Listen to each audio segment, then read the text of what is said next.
Hey everybody, welcome back to my channel. Today I'm going to be reading The Case of the Missing Marquis by Nancy Springer, Chapter 9.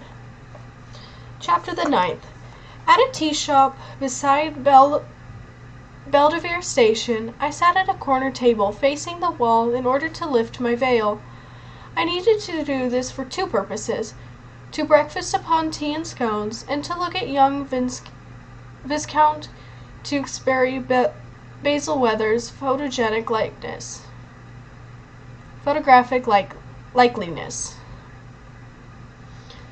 Occupying nearly half the front page of the newspaper, a formal studio portrait showed the boy dressed in heavens have mercy. I hope he wasn't made to wear velvet and frills every day. But how else might he go about with his fair hair rendered artistic by the curling tongs hanging to his shoulders? All too apparently his mother had fallen in love with the little Lord Fauntleroy.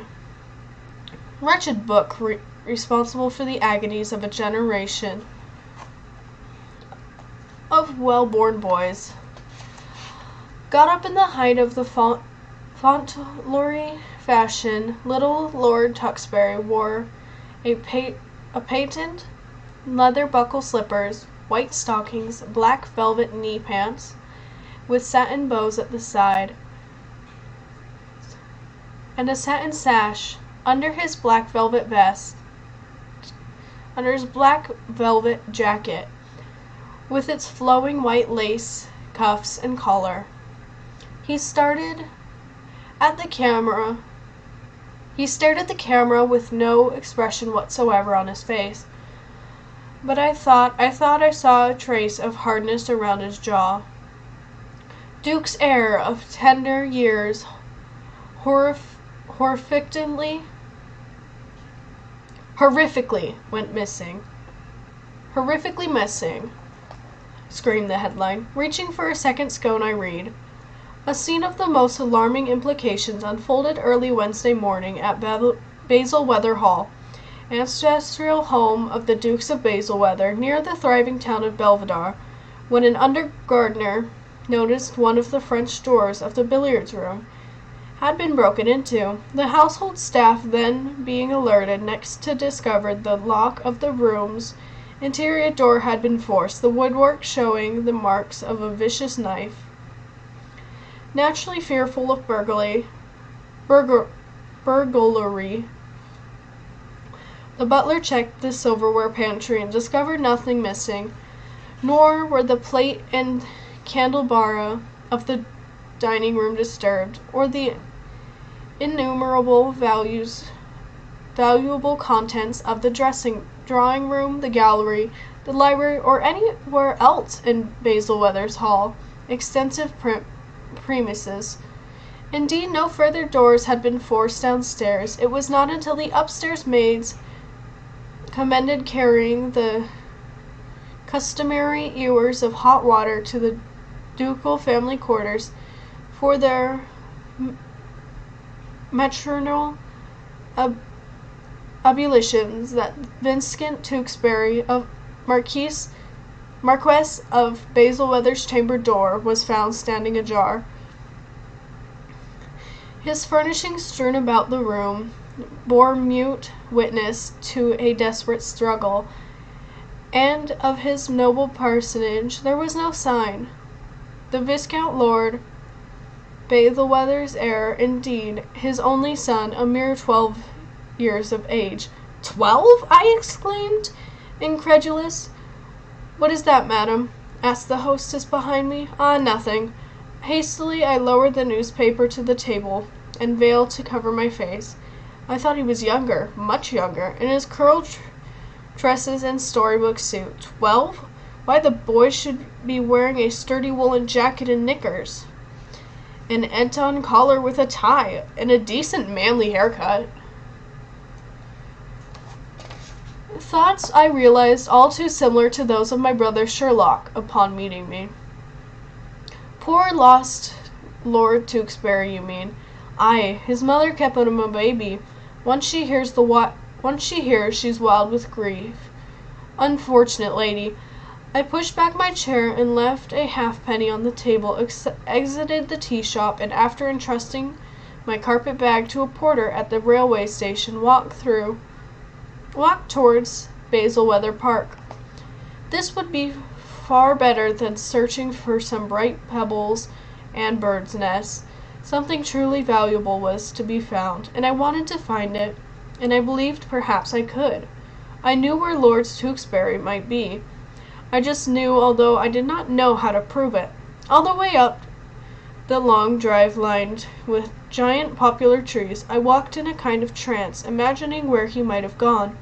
The first gate stood open, but at the second gate a lodge-keeper stopped me, his duty being to keep out the idle, curious newspaper reporters and the like. He asked me, "Your name, ma'am?" "Enola Holmes," I said without thinking. Instantly I felt so inexcusably stupid. I wanted to expire on the spot, running away. I had, of course, chosen a new name for myself, Ivy Meshel. Ivy for fidelity to my mother, Meshel as a kind of cipher.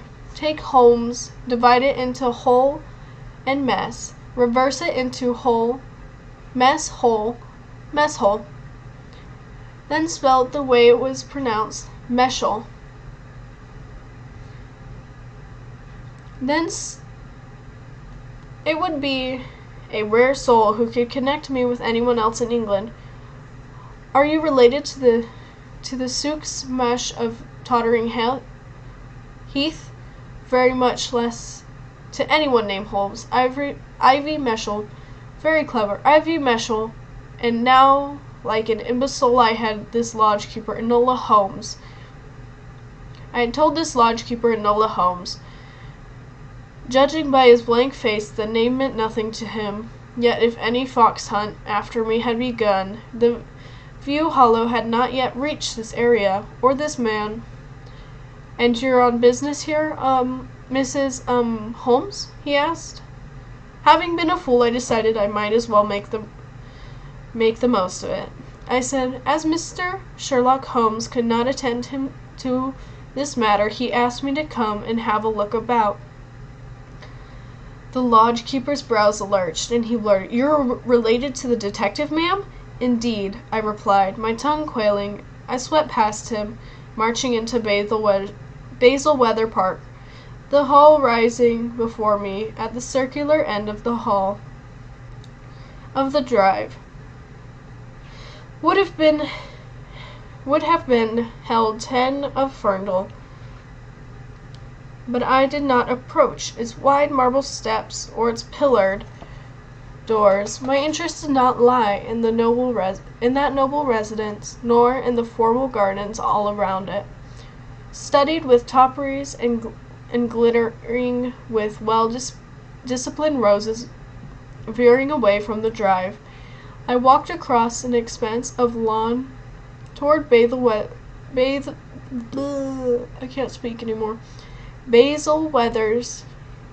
Park proper. That is to say, the woodlands surrounding the hall and the gardens, not forest, woodlands. Stepping beneath the trees, expecting to meet a few thickets, a patch of moss or two, some kindred brambles, I found instead soft grass trimmed short enough to play croquet upon. A tame place this. Walking along, I discovered in no interesting hollows, dells, or grottos. Bayswater's Hall's estate was flat and featureless. How disappointing, I thought as I emerged onto the lawn again. The only possibility might be "Mrs. Holmes!" cried a wild soprano voice, and I turned to see the distraught mother, the Duchess, hurtling towards me. I knew it was because of the richness of her day dress, the heavy braiding and embroidery of her silver-gray carpet over a gown of shreared mauve drawn back from her pleated underskirt of rose-gray satin.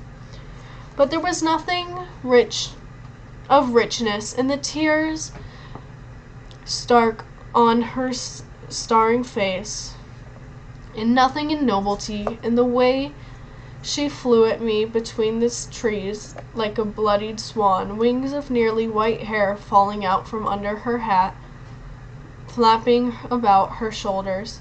A pair of frightened-looking maids came hurrying up behind her, in their aprons and white lace caps. They must have run straight out of the house after her. "Your Grace," they called, coaxing. "Your Grace, please come in. Do. And have a cup of tea.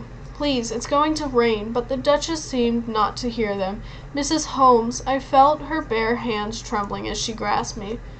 "You're a woman with a woman's heart. Tell me, who could have done this evil thing? Where could my Tweaky be? What am I going to do? What am I to do?" Holding her quivering hands in both my own, I felt grateful for the heavy veil hiding my dismayed face, grateful for the gloves that separated my warm flesh from hers. So cold. "Have courage, Your Grace, and, I fumbled for words. Be of good hope." Then I could blunder on. "Let me ask you this. Was there anywhere—" The way she doted on him, she might have spied or surmised. "A place on the grounds where your son would go to be alone?" To be alone? Her swollen, red-rimmed eyes blinked at me utterly without comprehension. "Whatever do you mean?" "Sheerest nonsense," proclaimed a resonant alto voice behind me. "This insignificant widow knows nothing. I will find your lost child, Your Grace." Turning, I found myself looking at the most extraordinary woman, even taller than I, and far bulkier, shockingly hatless and uncoiffed. Her wiry hair spread about her head, shoulder to shoulder, for all the world if she were a white lamp in her head, and her hair a red shade, not chestnut, not auburn, but true red, almost scarlet, the color of a poppy blossom, while her eyes glared out of her rice-powdered face as a sooty, dark as a poppy's black heart. So arresting her hair and face that I barely noticed her clothing. I have only a vague impression of cotton, perhaps from Egypt or India, in some barbaric crimson pattern, petaled around her massive body as wildly as the poppy-hued hair around her face. The Duchess gasped. "Madame Leila? Oh, you've come as I begged you to. Madame Leila." "Madame what?" "Madame Spiritualist medium," I surmised, this being the only role in which women, the morally and spiritually superior gender, command greater respect than men. But such characters or charlatans as my mother would have it evoked, or the spirits of the dead. And surely the Duchess most vividly hoped that her son was one of those. Was the oversized female's doing. "Madame Leila, Sibyl de Provo, pedestrian at your service." The status quo, one proclaimed. "Whatever is lost I can surely find. For the spirits go everywhere, know all, see all, and they are my friends." The Duchess now seized upon this woman's large, yellow-gloved hands, while I, like the two meek maids, were standing with my mouth airing, thunderstruck, but in my case, not by this woman's grotesque appearance, nor by her talk of spirits. While I wanted to believe that I would somehow preserve after my corporal body was gone, I imagined that if it were so, I would have better things to do than knock on furniture, ring bells, and shake tables. Nor did the word astral impress me. Of all that Madame Leila Sibyl de la Pauvre had said, it was a single word that rendered me motionless and speechless. That word, predation, Latin from the word predicius, meaning lost. Predation, one who divines that which is lost. But how dare she, with all her blather spirits, title herself so nobly? Knower of the lost, wise woman of the lost, finder of the lost, that was my calling. I was a a perdition. Or I would be, not astrical professional, the world's first professional logical scientific perdition. All in one gasping breath of inspiration, I knew this as surely as I knew my real name was Holmes. I scarcely noticed how the maids escorted the Duchess and Madame Layla into the hall, perhaps for tea, perhaps for a séance. I did not care. Back in the woodlands that encircled Bayswater Park, I walked at random, oblivious to the drizzle that had begun to fall, my thoughts running wild with excitement, building upon my original scheme to find Mum. That plan remained simple. Upon arriving in London, I would hail a cab, tell the driver to take me to a respectable hotel, and have dinner and a good night's sleep, staying at the hotel until I found suitable lodgings. I would set up bank accounts. No, I would first go to Fleet Street and place encrypted personals in the publications I knew Mom read. Wherever she was, would she not continue to read her favorite journals? Of course I would wait until Mum replied, "Just wait." That would suffice. If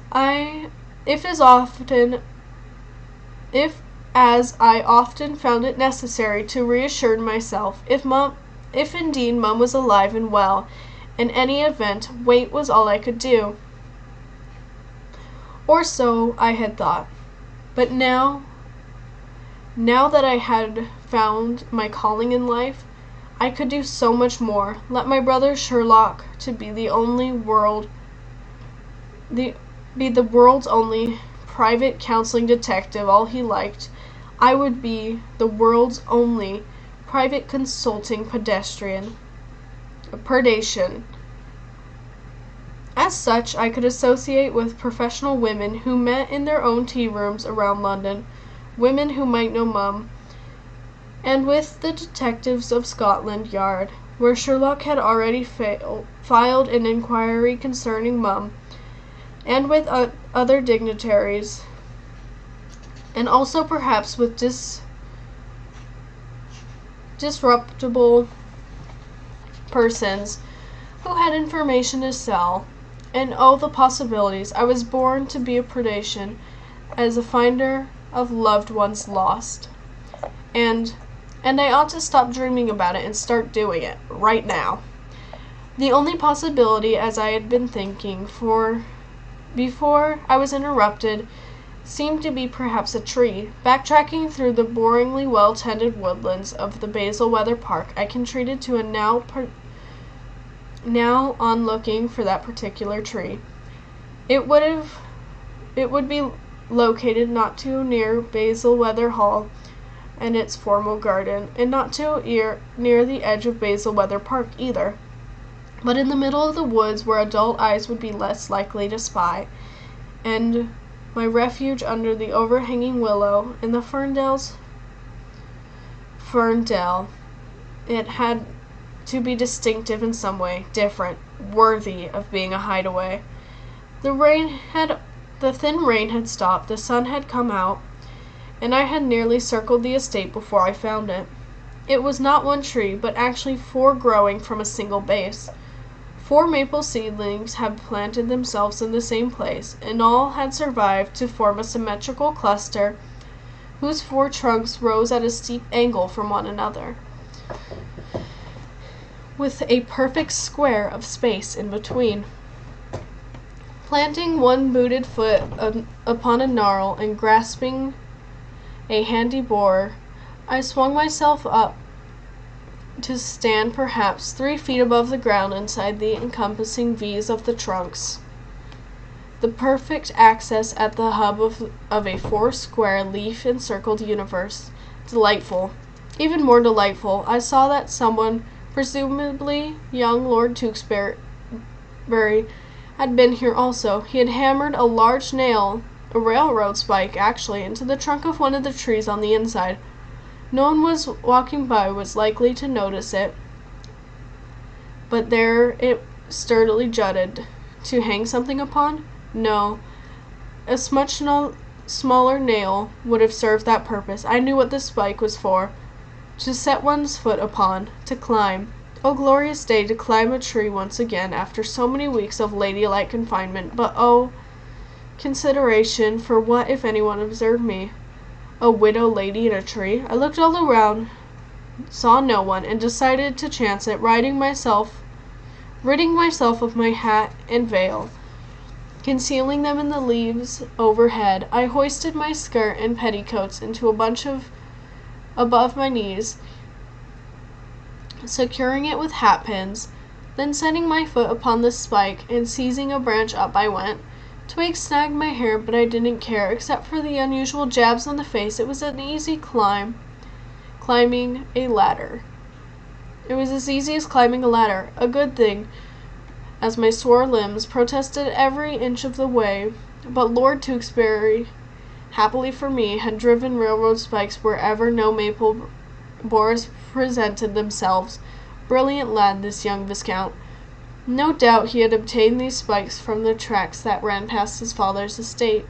I hope no trains had derailed on his account. After I had climbed 20 feet or so, I stopped to see where I was going. I tilted my head back. Good heavens! He had built a platform in the tree, a structure not at all visible from the ground when the trees were in leaf, but from my perch I could admire it clearly enough. A square framework made of scraps of unpainted lumber, set between 4 maples. Supporting beams ran from trunk to trunk, wedged into place on tree limbs, or else secured with cord lashed around the corners. Planks lay across the beams to form a crude sort of floor. I imagined him scavenging that wood from cellars or stable lofts, or goodness knew where, dragging it here, maybe creeping out at night to lift it into the tree with a rope and set it in place. All the time his mother applying the curling tongs to his hair, his clothing him in satin, velvet, and lace. Heaven have mercy. In one corner of the platform he had left an opening by which to enter. As I propped my head through, my respect for young Lord Tewkesbury only increased. He had suspended a square canvas, perhaps a wagon cover, as roof over his hideaway.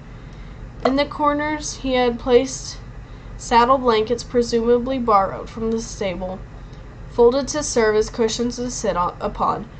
Into the 4 tree trunks he had driven nails, from which he hung loops of knotted cord, pictures of boats, a metal whistle, and all sorts of interesting things.